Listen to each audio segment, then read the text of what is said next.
اعوذ باللہ من الشیطان الرجیم بسم اللہ الرحمن الرحیم وَإِذْ قَالَ إِبْرَاهِيمُ لِأَبِيهِ آزَرَ أَتَتَّخِذُ أَصْنَامًا آلِهَةً إِنِّي أَرَاكَ وَقَوْمَكَ فِي ضَلَالٍ مُبِينٍ۔ یہ سورہ الانعام کی ایک آیت ہے۔ ابراہیم علیہ السلام جو یکسو مسلم تھے اور بہت بڑے مجاہد تھے، شرک کا ایک دبہ بھی ان کی زندگی کے اوپر نہیں تھا، اس طرح شرک کے وہ دشمن تھے، اور اس جوش کی وجہ سے، اس ایمان کی وجہ سے، توحید کی وجہ سے اللہ تعالیٰ نے ان کو اپنا خلیل قرار دیا، خلیل اللہ، اللہ کا دوست۔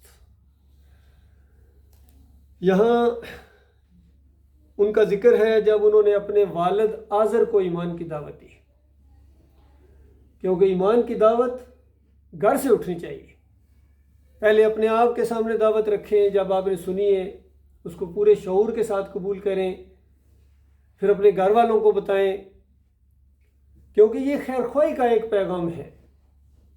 ایک بات آپ کے سامنے آ گئی ہے کہ یہ بات ماننے سے مجھے یہ کچھ ملے گا، اگر یہ بات نہ مانی تو اس کا یہ نقصان ہے۔ جب اپنے بارے میں فائدہ اور نقصان آپ نے دیکھ لیا، فیصلہ کر لیا، تو سب سے قریبی آپ کے عزیز ہیں، رشتہ دار ہیں، والدین ہیں، بیوی بچے ہیں، ان کے سامنے یہ دعوت رکھو پورے خلوص کے ساتھ، اور بہت ہی ادب و احترام کے ساتھ والدین کے ساتھ بات کرنی ہے۔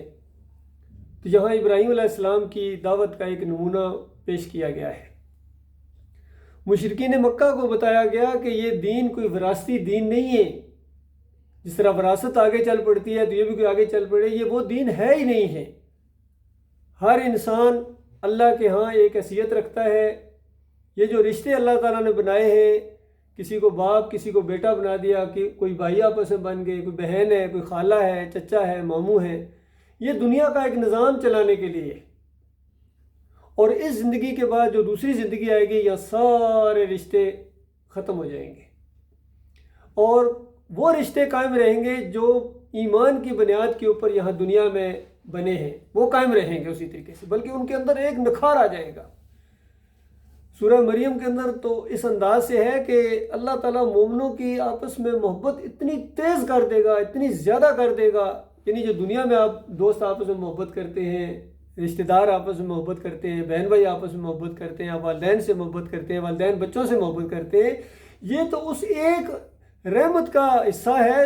99 تو بھی اللہ نے چھیڑی ہی نہیں ہے۔ جب وہ رحمتیں بھی اللہ نزول کرے گا ایمانداروں کے اندر، تو ہر چیز کے اندر نکھار آ جائے گا۔ فرشتے مومنوں سے محبت کریں گے، مومن آپس میں محبت کریں گے، انبیاء سے محبتیں ہوں گی، دوستیاں ہوں گی، اور سب سے بڑھ کر بات کہ مالک کی محبت سامنے آئے گی، اللہ کی جب محبت سامنے آئے گی، اللہ اپنے مومنوں کے اوپر اس طرح اپنی رحمتوں کو نچھاور کرے گا۔ تو جہاں ایک طرف یہ معاملہ ہو جائے گا، اس کا الٹ دوسری طرف یہ ہوگا کہ یہ سارے کافر مشرک آپس میں ایک دوسرے کے دشمن بن جائیں گے۔ چاہے دنیا میں ایک دوسرے کے لنگوٹیاں یار رہے ہوں، یہاں دنیا میں گہرے دوست تھے، اور ہر رشتہ تھا ان کا، بالکل سگے بھائی تھے، چاہے بیٹے تھے، باپ تھے، اور کل قیامت کے دن اس شرک کی وجہ سے یہ وہاں آپس میں ایک دوسرے کے دشمن بن جائیں گے، اور بہت زیادہ نفرت کریں، ایک دوسرے سے دور بھاگیں گے۔ یہ دو مضمون وہاں سورہ مریم کے اندر بھی ہیں۔ سورہ مریم میں ابراہیم علیہ السلام کی دعوت اور ذرا کھولی گئی، وہ آپ مختلف جگہ حوالے ہیں، آپ پڑھ سکتے ہیں، لیکن میرا موضوع آج یہاں اس اینگل سے ہے کہ دیکھو ابراہیم علیہ السلام کے سگے والد ہیں آزر، ان کو بتایا جا رہا ہے، اور مشرکین مکہ کو سنایا جا رہا ہے کہ یہاں باپ اور بیٹے کا معاملہ نہیں ہے کہ تم کس کی اولاد ہو، مانتے ہیں کہ تم ابراہیم علیہ السلام کی اولاد ہو۔ ابراہیم علیہ السلام کے اپنے گھر کا ماحول تو ذرا دیکھو، ان کا سگا والد اس کو ابراہیم علیہ السلام کہہ رہے ہیں کہ ابا جان اتتخذوا اصنام آلیہ، یہ مورتیاں تم نے بنائے ہوئے ہیں، یہ بتوں کو، ان کو الہ معبود مانتے ہو۔ یعنی وہ قوم بھی اسی طرح مورتیاں بنا رہی تھی جس طرح آج مشرکین مکہ تم نے بنائی ہوئی ہیں۔ تم نے ابراہیم علیہ السلام کی مورتی بنائی ہے، لات منات حبل کی مورتیاں ہیں، اور ان کو تم پوجتے ہو، پکارتے ہو، یہ عقیدہ رکھتے ہو کہ یہ ہمارے اللہ کے ہاں سفارشی ہے، تو اللہ کے ہاں سفارش تو تب کریں کہ خود سنیں۔ یہ تمہاری پکاروں کو نہیں سنتے ہیں، تمہیں نفع نقصان نہیں دیتے ہیں، تمہارے کسی کام نہیں آ سکتے ہیں، یہ تم نے خیالی الہ معبود بنائے ہوئے ہیں، اس اللہ کو چھوڑ کر جو تمہاری شارک سے زیادہ قریب ہے، تمہارے دل کے وسوسے جانتا ہے، ہر زبان کا وہ صرف جاننے والا ہی نہیں بلکہ ہر زبان کا خالق ہے، اس کو پکارو۔ قال ربکم ادعونی استجب لکم، تمہارا رب کہتا ہے مجھے پکارو، میں تمہاری پکاروں کا جواب دیتا ہوں، سنتا ہوں۔ اپنے مہربان رب کو چھوڑ کر تم نے اللہ کے بندوں کو اپنا معبود بنا لیا ہے، کسی کو داتا کہتے ہو، کسی کو دستگیر کہتے ہو، کسی کو مشکل کشا کہتے ہو، کوئی کھوٹی کھری کرنے والا ہے، کوئی غریب نواز ہے، کتنے تم نے نام دیے ہو ان کو، اور پھر ان کے سامنے جھکتے ہو، رکوع کرتے ہو، بھروسہ کرتے ہو، ان کے اوپر توکل کرتے ہو۔ تو یہ ساری شرک کی باتیں ہیں، گمراہی کی باتیں ہیں۔ تو یہی چیز ابراہیم علیہ السلام اپنے والد کو بتا رہے ہیں کہ انی اراکا و قومک، کہ میں آپ کو بھی دیکھ رہا ہوں، آپ کی پوری قوم ہے پیچھے لگی ہوئی ہے انہی کے ساری، اور وہ کیا ہے، فی ضلال مبین، ایسی گمراہی کے اندر ہے جو سامنے کھلی نظر آ رہی ہے، بالکل آنکھوں سے ہم دیکھ رہے ہیں کس طرح یہ چڑھاوے چڑھا رہے ہیں، کس طرح چادریں چڑھا رہے ہیں، کس طرح ان سے مرادیں مانگ رہے ہیں، ان کے سامنے بچھے جا رہے ہیں، اولاد ہو تو ان کے سامنے جا کے نظر و نیاز پیش کرتے ہیں، ان کا واسطہ وسیلہ دیتے ہیں، تو پوری طرح نظر آ رہا ہے پوری قوم ہے۔ دیکھیے سورہ الکہف کے اندر اصحاب کہف کا ذکر کیا، وہ چند نوجوان تھے، وہ بھی اپنی پوری قوم کے اوپر اسی طرح اعتراض کرتے ہیں کہ ہماری پوری قوم کو کیا ہو گیا ہے، کوئی ایک دو نہیں ہے بلکہ ایک عظیم اکثریت ہے انسانوں کی، کہ اللہ رب العالمین کو، زمین اور آسمان کے مالک اور خالق کو چھوڑ کر انہوں نے اور الہ بنائے ہیں جس پر کوئی دلیل نہیں لاتے، اور ہمیں بھی کہہ رہے ہیں کہ ہم بھی یہ معاملہ اسی طرح کرنا شروع کر دیں، ہم کبھی نہیں کریں گے، اور اگر بالفرض ہم نے قوم کی طرح کرنا شروع کر جو یہ کر رہے ہیں، اگر ہم نے عرس منایا، اگر ہم نے چادر چڑھائی، ہم نے نظر و نیاز کی، ہم نے ان کا واسطہ وسیلہ دیا، ان کو پکارا، تو یہ پھر بہت ہی زیادہ جہالت کی بات ہوگی، بڑی گمراہی کی بات ہوگی، یہ گمراہی ہے۔ پھر اللہ تعالیٰ نے اور بھی پیغمبروں کے ذکر کیے کہ دیکھو یہ رشتہ داری کا دین نہیں ہے۔ نوح علیہ السلام کی بیوی کا ذکر کیا، سب سے زیادہ قریب رہنے والا ایک رشتہ ہوتا ہے، بیوی کا رشتہ ہوتا ہے، بہت قربت ہوتی ہے۔ کتنا نوح علیہ السلام نے ان کو سمجھایا ہوگا، دن رات کی دعوت تھی قوم کے سامنے، تو بیوی کے سامنے تو اور زیادہ بات ہے، گھر کے اندر 950 سال، لیکن جس کے حصے میں ایمان نہ ہو، خالص ایمان نہ ہو، کوئی کسی کو ایمان دے نہیں سکتا ہے۔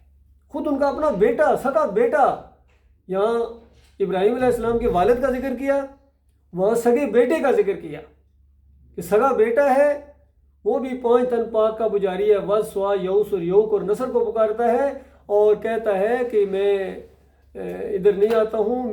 جب عذاب آیا تو کہنے لگا میں پہاڑ پر چڑھ جاؤں گا، پہاڑ پر چڑھ جاؤں، اندازہ لگائیے۔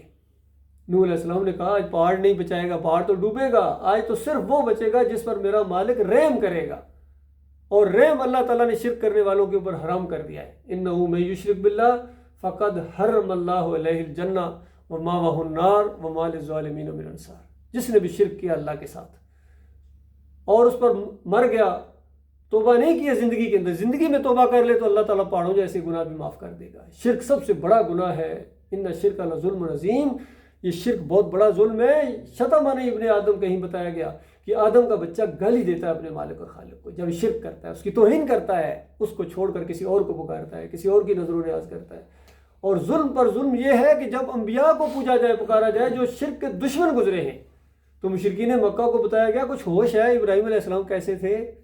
پھر دوسری جگہ واقعات بیان ہوئے ہیں، کس طرح انہوں نے اپنی قوم کے سامنے ان کے شرک کا جب رد کیا، قوم کی کانوں میں یہ بات پڑی کہ ابراہیم تو ان کو نہیں مانتے، اور اس کے بعد جب پورے منصوبے کے تحت ان کا تیا پانچا کیا، ان کے کسی کا بازو توڑا، کسی کی ٹانگ توڑی، کسی کی ناک توڑی، کسی کا سر توڑا، جب اس پر میلے پر گئی ہوئی تھی پوری قوم، تو اس وقت موقع مل گیا ابراہیم علیہ السلام کو، اور جب واپس آئی ہے قوم غصے کے اندر اور چیخ پڑی ہے کہ یہ کس نے ہمارے معبودوں کے ساتھ، اس سے پہلے کہتے تھے یہ معبود ہمارے داتا دستگیر مشکل کشا حاجت روا ہے، اور اب کہہ رہے ہیں ہمارے معبودوں کے ساتھ یہ کس نے کر دیا، کہ بڑا ہی ظالم تھا، یعنی یہ مظلوم تھے، ان کو مارا ہے کسی نے۔ ابراہیم علیہ السلام نے ان کو سمجھانے کے لیے، ان کی عقل کو ذرا سٹارٹ کرنے کے لیے، وہ ہتھوڑا یا کلارا جو تھا وہ بڑے، جو سب سے بڑا تھا، دیکھیے یہ ہر دور کے مشرکین کی ایک جیسی ذہنیت ہوتی ہے، کچھ چھوٹے ہوتے ہیں بیچ میں کچھ بڑے ہوتے ہیں. جس طرح نوح علیہ السلام کے مقابلے میں جو ان کے ملا تھے، وہ جو بڑے بڑے لیڈر تھے، انہوں نے جب تقریر کی انہوں نے کہا یہ پیچھے پڑ گیا ہے نوح علیہ السلام، یہ کہیں چھڑوا نہ دے تم سے، باقیوں کو چلو چھوڑ دو لیکن 5 کو تو بالکل نہیں چھوڑنا ہے، 5 کو چھوڑ دیا تو بالکل پیچھے آپ کے پاس رہے گا کیا. اس طرح انہوں نے اس کو کہا. تو بیچ میں ایک بڑا بھی ہوتا ہے، جس طرح آج ہماری قوم کے کتنے ہیں، کوئی پیر ہیں، پیر صاحبان ہیں، کوئی پیرانے پیر ہیں، کوئی غوث ہے اور کوئی غوث الاعظم ہے، بیچ میں ایک بڑا ہے ذرا. ہر دور کے اندر اسی طریقے سے رہے ہیں. تو بڑے کے کندھے کے اوپر انہوں نے کلاڑا رکھ دیا، اور قوم جب آئی تو قوم نے جب پوچھا تو ابراہیم علیہ السلام نے کہا کہ اس بڑے سے پوچھو، اس بڑے نے چھوٹوں کو مارا جیسا تمہاری قوم کے اندر بڑے چھوٹوں کو مارتے ہیں، آج مارا اس نے. تو آگے سے قوم کہتی ہے بڑے بڑے فلاسفر ہیں یہاں، بڑے بڑے دانشور ہیں، بڑے بڑے وزیر ہیں، کہتے ہیں ابراہیم تو جانتا ہے یہ تو نہیں کر سکتے، اس طرح نہیں کر سکتے. یعنی یہ نہیں ایک دوسرے کو نقصان پہنچا سکتے ہیں، بولتے بھی نہیں ہیں. کیسے ہم پوچھیں ان سے؟ جتنی مرضی پوچھیں نہیں بولیں گے، نہ یہ بڑا بولے گا، اگر اس سے پوچھا جائے کہ تو نے کیا ہے وہ نہیں بولے گا. تو جب اس طریقے سے بے بسی کا اظہار کیا تو ابراہیم علیہ السلام کو موقع ملا، کہا تف ہے تمہارے اوپر کہ ان کو پوچھتے پکارتے ہو جو تمہارے نفع اور نقصان کے مالک نہیں ہیں، ان کے سامنے جا کے چڑھاوے چڑھاتے ہو، بھنڈارے بانٹتے ہو ان کے، جو اپنے آپ کو نہیں بچا سکے. تم نے اپنی آنکھوں سے دیکھ لیا، تم ان کے محافظ ہو، یہ تمہارے محافظ نہیں ہیں. اور اگر ہم ان کو توڑیں گے تو تم ان کے محافظ بن کے فوج بن کے کھڑے ہو جاؤ. یہ کچھ نہیں کر سکتے، یہ بے جان لاشیں ہیں، ان کے اندر وہ زندگی کی رمق تک باقی نہیں ہے. تو اس طریقے سے اللہ تعالیٰ نے انبیاء کے واقعات بیان کیے. پھر لوط علیہ السلام کی بیوی کا بھی ذکر کیا کہ وہ بھی ہے، یہ میرے پیغمبر کی بھی، اللہ تعالیٰ کہتا ہے میرے پیغمبر کی یہ 2 بیویاں ہیں، یعنی نوح علیہ السلام اور لوط علیہ السلام کی. لیکن جب اللہ کا عذاب آیا تو ان کو بھی کہہ دیا گیا آگ کے اندر شامل ہو جاؤ، آگ والوں میں تم بھی جلو. تو یہاں رشتہ داری والا معاملہ نہیں ہے. پھر نبی علیہ السلام کی مثال دی اللہ تعالیٰ نے قرآن کے اندر. نبی علیہ السلام کا چچا، سگا چچا ابو لہب، اس کا ذکر کیا اللہ تعالیٰ نے کہ ایمان اگر نہیں ہے اس کے اندر، اللہ کا دشمن ہے، تو کس طریقے سے اللہ نے اس کو سختی کے ساتھ پکڑا ہے، اس کی بیوی کو بھی، چچی کو بھی. اور جب ابو طالب کی وفات کا وقت قریب آیا ہے تو نبی علیہ السلام نے کہا کہ چچا میرے کان میں یہ بات کہہ دو کہ اللہ کے علاوہ کوئی معبود نہیں ہے. تو وہاں پوری برادری اکٹھی ہوئی تھی، سب نے دیکھا اور کہنا شروع ہو گئے کہ عبد المطلب کا دین چھوڑنے لگے ہو، عبد المطلب کا دین چھوڑنے لگے ہو. اندازہ لگائیے قوم کیا کہہ رہی ہے کہ محمد صلی اللہ علیہ وسلم کا دین اور ہے، عبد المطلب کا دین اور ہے.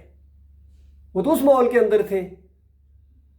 علی نینے صاحب کہتے ہیں کہ جو نبی علیہ السلام کی نبوت سے پہلے فوت ہو گئے وہ دین فطرت پر ہیں، وہ تو سارے جنتی ہیں. ابو طالب، عبد المطلب کے بارے میں کیا خیال ہے؟ بھائی اس دور کے اندر جو شرک رائج ہے، اس کے اندر جو رہا ہے، اس کا رد نہیں کیا، اسے وہ نہیں نکلا ہے، تو وہ اسی حیثیت سے وہاں رہے گا. اور یہ اور بات ہے کہ جب دعوت اٹھی ہے شرک کے خلاف، تو اب جس نے مخالفت کی ہے وہ زیادہ بڑا دشمن بن جائے گا، اور جس نے مخالفت نہیں کی ہے اس انداز سے ایمان کی اور وہ شرک میں گیا ہے، وہ اس حیثیت سے وہ شرک میں جائے گا. ابو طالب نے تو حمایت کی تھی، نبی علیہ السلام کا ساتھ دیا تھا، شعیب ابی طالب میں مشکلات برداشت کی تھیں، لیکن خود ایمان قبول نہیں کیا تھا دل کے اندر سے. تو اندازہ لگائیے ساتھ دینے کے باوجود کتنی لوگوں کی باتیں بھی سنی انہوں نے اس وجہ سے. تو نبی علیہ السلام نے فرمایا کہ سب سے کم عذاب ابو طالب کو ہوگا اور جوتے پہنائے جائیں گے آگ کے، جس سے ان کا سر ہڈی کی طرح کھولے گا. اللہ کے بندو ہر چیز کا معاملہ اسی طریقے سے ہے. تو آج ہمارے سامنے جو معاملہ پیش آ گیا ہے وہ یہی ہے کہ آج امت مسلمہ ہے یہ فرقہ پرستی کے اندر چلی گئی ہے، کوئی بریلوی بنا دیا گیا. ان کے عقیدے کہتے ہیں ہر جگہ نبی علیہ السلام حاضر ناظر ہیں، پکارو سنتے ہیں، دیتے ہیں، ان کے واسطے وسیلے سے پکارو. جتنا شرک پچھلی قوموں کے اندر تھا سارا ان کے اندر آ گیا. دیوبندیوں کی کتاب پڑھو، عقائد علماء دیوبند پڑھو، اس کے اندر عقیدہ نمبر 1، عقیدہ نمبر 2، ہر عقیدے کے ساتھ لکھا ہوا ہے کہ ہمارا اور ہمارے بزرگوں کا یہ عقیدہ ہے کہ قبروں سے فیض حاصل ہوتا ہے، ان کے وسیلے سے پکارو تو دعا قبول ہوتی ہے. اور یہاں تک لکھ دیا انہوں نے کہ نبی علیہ السلام کے جسم کے ساتھ جو مٹی لگی ہوئی ہے وہ مٹی بیت اللہ تو کوئی چیز ہی نہیں ہے، عرش اور کرسی سے زیادہ افضل ہے. بتائیے اس طرح اللہ کے ساتھ چھیڑ، اور ایسا غلیظ عقیدہ شاید ہی زمین کے اوپر کسی گروہ کا رہا ہو جو ان کا عقیدہ ہے. پھر تفسیر شبیر احمد عثمانی کے اندر دیوبندیوں کے چوٹی کے جو عالم ہے، پہلے فارغ التحصیل دیوبند سے محمود الحسن صاحب، 2.5 پارے یا 3 پارے انہوں نے تفسیر کی ہے، پھر ان کی موت واقع ہو گئی ہے، اور اس کو پایا تکمیل تک پہنچایا ہے شبیر احمد عثمانی نے.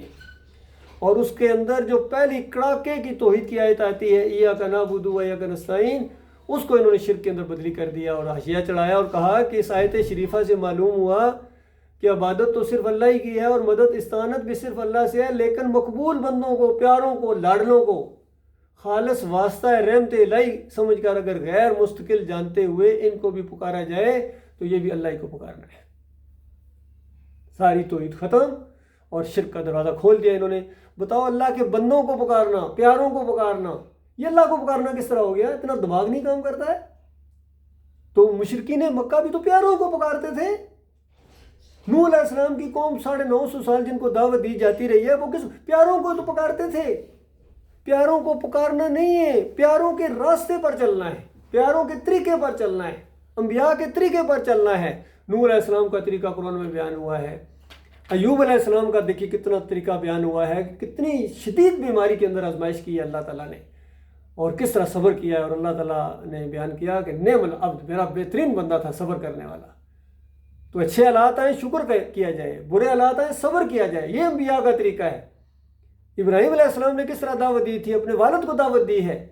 پھر سورہ توبہ کے اندر اعلان کیا گیا کہ جب اس نے دیکھ لیا اور اللہ نے بھی جب بتا دیا کہ اب یہ ایمان کی طرف آنے والا نہیں ہے، آپ کے والد جو ہے یہ اللہ کا دشمن ہے، تو بیزاری کا اعلان کر دیا۔ اور سورہ توبہ کے اندر اللہ تعالیٰ نے کہا کہ کسی نبی کا یہ کام نہیں ہے، کسی مومن کا یہ کام نہیں ہے کہ وہ شرک کرنے والے کے لیے اللہ سے اتنی بات کہیں کہ یا اللہ اس کو معاف کر دے۔ اگر وہ مر گیا شرک کے اوپر، تمہارا قریبی رشتہ دار ہی کیوں نہیں ہے؟ ابراہیم علیہ السلام کے والد کی طرح اگر سگا والد ہے، سگی ماں ہے، ماموں ہے، چچا ہے، جو بھی رشتہ ہے، اگر وہ 11ویں دیتا ہوا، یا علی مدد پکارتا ہوا، یا رسول مدد پکارتا ہوا، چڑھاوے چڑھاتا ہوا، واسطے وسیلے والا، جمہوریت کے شرک والا، تعویذ گڑھنے والا، امام زامن والا، کوئی بھی شرک ہے اس کے اندر، مسلک پرستی والا کوئی بھی شرک ہے اس کے اندر اور اس میں مر گیا ہے، تو اب اس کے لیے آپ صلاۃ المیت ادا نہیں کر سکتے۔ اللہ کی کتاب روک دیتی ہے آپ کو، اور اگر آپ نہیں مانیں گے تو اللہ کی کتاب کے انکاری ہوں گے۔ ہاں، اس کو تو مال معاف نہیں کرے گا، کیونکہ شرک والوں کو تو اللہ نے معاف نہیں کرنا ہے، اللہ نے تو اعلان کر دیا۔ آپ کو یقین نہ آئے تو اور بات ہے، مالک نے کس طرح اعلان کیا سورہ نساء کے اندر 2 دفعہ، ان اللہ لا یغفر ان یشرک بہ ویغفر ما دون ذلک لمن یشاء۔ اللہ تعالیٰ کے شرک کی معافی نہیں ہے، اللہ یہ کہ یعنی زندگی میں توبہ کر لو، سچی توبہ کر لو، وہ بات اور ہے۔ اس سے تم نکلتا ہے کہ مالک کتنے حوصلے والا ہے کہ شرک کر کے اللہ کو گالیاں بھی دیتے رہے ہو، لیکن سچی توبہ کر لو، ندامت ہو، شرمندی، تو ایسے کو بھی اللہ تعالیٰ معاف کر دے گا۔ ایسا غفور الرحیم مالک ہے۔ لیکن اگر شرک کے اوپر مر گیا تو مالک فرماتا ہے اس کی پھر معافی نہیں ہے، بالکل معافی نہیں ہے۔ اور سمجھانے کے لیے اسی سورہ کے اندر اللہ تعالیٰ نے انبیاء کا ذکر کیا، ان کی تعریفیں کی، ان کے اعمال کا ذکر کیا۔ بڑے اعمال والے تھے، بڑے اولو العزم تھے، بڑے بہادر تھے، بڑے فرمانبردار تھے۔ اور انبیاء سے زیادہ کون اللہ کی فرمانبرداری کر سکتا ہے؟ انبیاء سے زیادہ کون تبلیغ کر سکتا ہے؟ اچھے اخلاق کے اعمال، تبلیغ کے اعمال، جہاد کے اعمال، سارے اعمال کا ذکر کرنے کے بعد آخر میں مالک فرماتا ہے وَلَوْ أَشْرَكُوا لَحَبِطَ عَنْهُمْ مَا كَانُوا يَعْمَلُونَ۔ اگر یہ بھی شرک کرتے تو ان کا سارا کیا کرایا غارت کر دیتا۔ سورہ زمر کے آخری رکوعوں کے اندر اللہ تعالیٰ نے سارے انبیاء کا ذکر کیا، اور پھر نبی علیہ السلام کو مخاطب کر کے کہا کہ لَإِنْ أَشْرَكْتَ لَيَحْبَطَنَّ عَمَلُكَ۔ اگر تو نے بھی شرک کیا، یعنی ہر نبی کو مالک فرماتا میں نے اسی طریقے سے بتایا، براہ راست بتایا، ابراہیم علیہ السلام کو بھی بتایا، نوح علیہ السلام کو بتایا، اتنے محنت کرنے والے، لَإِنْ أَشْرَكْتَ، اگر تو نے بھی شرک کیا، لَيَحْبَطَنَّ عَمَلُكَ، تیرا عمل ضائع ہو جائے گا۔ اللہ کے بندو، اس مسئلے کو سمجھنے کی کوشش کرو۔ یہ دعوت اٹھی ہے توحید کی۔ شرک کے ساتھ ایسی نفرت ہونی چاہیے، بھاگو شرک سے، شرک کی بو سے بھی بھاگو۔ اللہ کے بندو، آپ کے نامہ اعمال کے اندر شرک کا ذرہ بھی نہیں ہونا چاہیے۔ شرک کرنے والے آپ کے امام کیسے ہو سکتے ہیں؟ اندازہ لگائیے۔ علی انجینئر صاحب کہتے ہیں میں ان کے پیچھے نمازیں پڑھتا ہوں، شرک کرنے والوں کے پیچھے میں نمازیں پڑھتا ہوں، کیونکہ کلمہ جو پڑھ لیا جی، تو یہ کلمہ تو شرک کا رد ہے۔ کلمہ کوئی شرک کا لائسنس نہیں ہے کہ بس کلمہ پڑھتے ہیں جی اب بس اس کو امام بنائیں گے۔ ہرگز نہیں میرے بھائیو، کلمہ پڑھنے کے بعد شرک چھوڑنا لازم ہو جاتا ہے، اور جو شرک نہیں چھوڑتا کلمہ بھی پڑھتا ہے، جس کا مطلب اس کو کلمے کا مطلب ہی نہیں آتا، کلمے کا مطلب نہیں آتا اس کو، تبھی تو شرک کرتا ہے، کسی اور کو پکارتا ہے۔ کلمہ پڑھنے والا شرک کرے، کلمہ پڑھنے والا یا علی مدد کہے، کلمہ پڑھنے والا یا رسول مدد کہے، یا غوث آل مدد کہے، کلمہ پڑھنے والا، تو اللہ کے بندو یہ وہ کلمہ ہے جس نے عربوں کو اٹھایا تھا. نبی علیہ السلام نے اس کلمے کی دعوت دی تھی کہ یہ کلمہ، ایک کلمہ بس تم پڑھ لو، عرب کے تم مالک بن جاؤ گے، عجم تمہارے نیچے آ جائے گا. اور یہ کلمہ ہے لا الہ الا اللہ، اللہ کے علاوہ کوئی معبود نہیں. تفلحو، کامیاب ہو جاؤ گے، اس طرح کہا گیا تھا. اور اللہ کا وعدہ پورا ہوا. کس طرح قوم اٹھی تھی اس کلمے کی بنیاد کے اوپر، پوری دنیا میں گویا چھا گئی تھی. اور اسی کلمے کے ساتھ غداری کرنے کی وجہ سے جب انہوں نے اللہ کے علاوہ اور معبود بنائے ہیں، ان کو داتا کہا، ان کو دستگیر کہا، ان کو مشکل کشا کہا، ان کو حاجت روا کہا، جب یہ گمبد کے پجاری بن گئے، مزار کے پجاری بن گئے، پیر صاحب کے پجاری بن گئے، مولوی صاحب کے پجاری بن گئے، بادشاہ کے پجاری بن گئے، وطن پرست بن گئے، قوم پرست بن گئے، اللہ کو چھوڑ دیا انہوں نے پیچھے. پھر اللہ نے ذلیل و خوار ان کو کیا. اپنی آنکھوں سے دیکھ لو، پوری دنیا میں ان کی کوئی ویلیو ہے؟ تعداد زیادہ ہونے کے باوجود، وسائل زیادہ ہونے کے باوجود ذلت اور خواری ان سے ہٹ نہیں رہی ہے. ہر جگہ مغلوب ہے، پریشان ہے، کیا کریں، کوئی چیز سمجھ نہیں آتی، کوئی روڈ میپ نہیں ہے، کہاں کس آگے چلیں، کوئی ان کو بتانے والا نہیں ہے. اور جو ان کا بھائی ان کو یہ بات بتاتا ہے اس کے الٹے دشمن بن جاتے ہیں. بہرحال یہ تو اس بات کی سنت ہے، ہر دور کے اندر اس ایمان کی دشمنی کی گئی ہے. لیکن یاد رکھنا یہ معاملہ دنیا کا نہیں ہے. دنیا کا معاملہ ہوتا تو بات اور تھی، معاملہ آگے جائے گا. یہ شرک آپ کا پیچھا چھوڑنے والا نہیں ہے. ہمیشہ ہمیشہ ہمیشہ کی آگ کے اندر رہنا پڑے گا، ہمیشہ. تو وہاں انسان کیا کرے گا بتاؤ؟ واپس نہیں آ سکے گا. چیخ چیخ کے کہے گا کاش میں نے فلاں کو دوست نہ بنایا ہوتا، کاش میں نے اللہ کی اطاعت کی ہوتی، رسول کی اطاعت کی ہوتی، یہ کاش کاش کہے گا. لیکن وقت ختم ہو چکا ہوگا. آج موقع ہے، قرآن کو پڑھو، غور کرو، اللہ سے توفیق مانگو، اللہ سے ایمان مانگو. اور الحمدللہ سے لے کر والناس تک اگر آپ کو یہی مسئلہ نظر آیا کہ وہ اللہ ہے جو زندگی دیتا ہے، جو موت دیتا ہے، جس کو چاہتا ہے بادشاہی دیتا ہے، جسے چاہتا ہے چھین لیتا ہے، جس کو چاہتا ہے کم روزی دیتا ہے، جس کو چاہتا ہے زیادہ دیتا ہے، جس کو چاہتا ہے ملی جلی دیتا ہے، جس کو چاہتا ہے بیٹے دیتا ہے، جس کو چاہتا ہے بیٹیاں دیتا ہے، جس کو چاہتا ہے ملی جلی اولاد دیتا ہے، جس کو چاہتا ہے کچھ نہیں دیتا ہے. یہ ساری چیزیں اگر قرآن میں موجود ہیں تو پھر کہاں سے تمہیں غلطی لگی ہے؟ کہاں سے کہ فلاں پیر صاحب ہے، فلاں کی وجہ سے یہ اولاد ہو گئی ہے، فلاں نے یہ کرم فرمائی ہے، فلاں نے منت مانگی تھی. اللہ اولاد دے نام رکھتے ہیں، پیراں دیتا ہے، یہ غوث بخش ہے، یہ کرامت حسین ہے جی، یہ طفیل محمد ہے. اس طرح کے مشرکانہ نام رکھتے ہیں اللہ کے بندوں. یہ گویا اعلان کے ساتھ شرک کا اعلان کرتے ہیں. یہ پکاریں، یہ بھی شرک کا اعلان ہے. گویا شرک کرنے والا اعلان کرتا ہے کہ وہ اپنے مالک کو نہیں پکارتا ہے. تو آج بھی اگر یہ ایمان کی طرف آ جائے یہ قوم تو یقین کیجئے آج بھی یہی معاملہ ہے کہ اجمی اگر یہ ایمان اختیار کر لیں، عجم کے مالک بن جاؤ گے، عربی تمہارے نیچے آ جائیں گے، یقین کرو. کیونکہ یہ دین ہے، یہ اللہ کا دین ہے، یہ ایمان ہے. اب عربوں کو اللہ نے موقع دیا ہے تاکہ یہ بالکل ثابت ہو جائے کہ یہ دین ہے اللہ کا، نہ عربی کا معاملہ ہے نہ اجمی کا معاملہ. یہ تو نبی علیہ السلام آخری تقریر میں بتا کے گئے تھے، آخری خطبے میں، کسی عربی کو اجمی کے اوپر، کسی اجمی کو عربی کے اوپر کوئی فضیلت نہیں ہے. کسی کالے کو گورے کے اوپر، گورے کو کالے کے اوپر کوئی فضیلت نہیں ہے، مگر یہ کہ جو تقویٰ کی بنیاد کے اوپر. تم سب آدم کی اولاد ہو اور آدم مٹی سے بنائے گئے تھے. اس انداز سے یہ چیزیں سامنے آئی. اللہ کے بندوں غور کرو، یہ زندگی ایک مرتبہ ملی ہے، اس میں خوب سوچ سمجھ کے ایمان کو خالص کرو. سب سے پہلی چیز یہ بنیاد ہے، یہ ایک موضوع نہیں ہے توحید، یہ بنیاد ہے. یہ بنیاد ٹھیک ہو جائے پھر اس کے بعد روزہ ہے، پھر صلاۃ ہے، نماز، پھر عمرہ ہے، پھر حج ہے، پھر ساری چیزیں اس کے بعد میں. اگر اس کے اندر ایمان کے اندر توحید کے اندر شرک آ گیا تو باقی ساری چیزیں خود ختم ہو جاتی ہیں. اللہ تعالیٰ اس نقطے کو سمجھنے کی توفیق عطا فرمائے، اور جن کو ایمان سمجھ آ گیا ہے ان کو اللہ تعالیٰ جما دے ایمان خالص کے اوپر. وہ جم جانا اصل چیز ہے. اقول قولی ھذا استغفر اللہ.